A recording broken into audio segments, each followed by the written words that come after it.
त्रेता युग की बात है।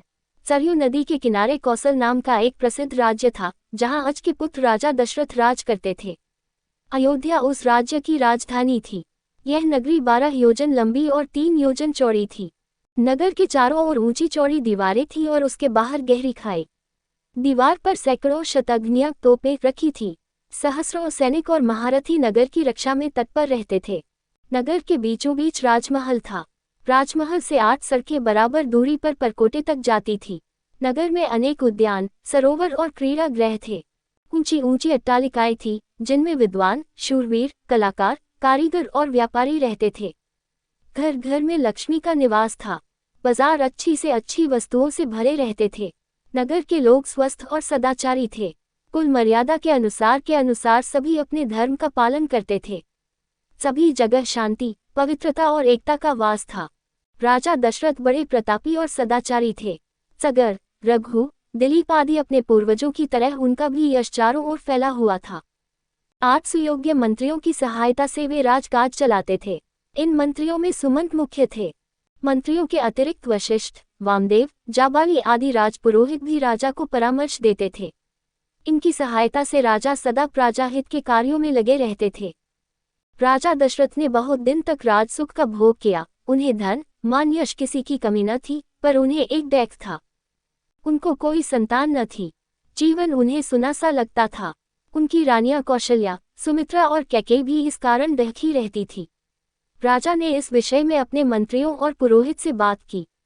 सबकी सलाह से यह निश्चय हुआ कि पुत्रेष्टि यज्ञ किया जाए।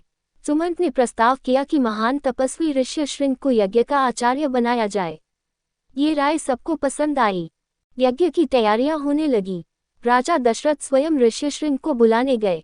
सब राजाओं को निमंत्रण दिया गया। मिथिला के राजा भी यज्ञ में सम्मिलित होने के लिए आए। अनेक ऋषि मुनि भी आमंत्रित होकर आए। सरयू नदी के किनारे यज्ञशाला का निर्माण हुआ।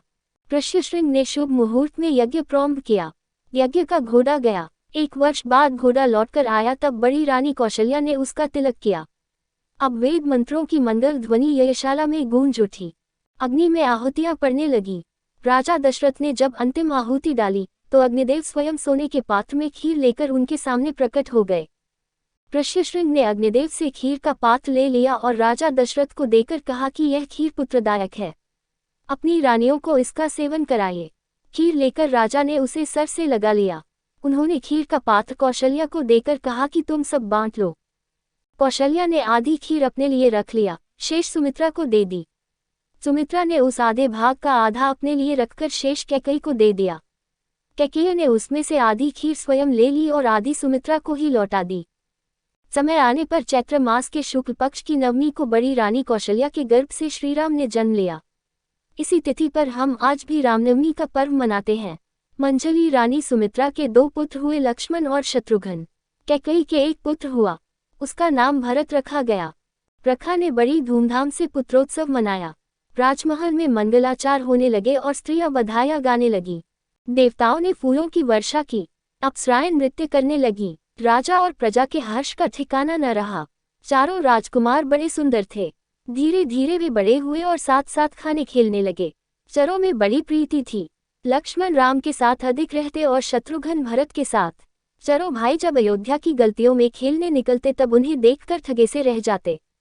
राम के रूप में अद्भुत आकर्षण था। उन्हें जो देखता, वह देखता ही रह जाता।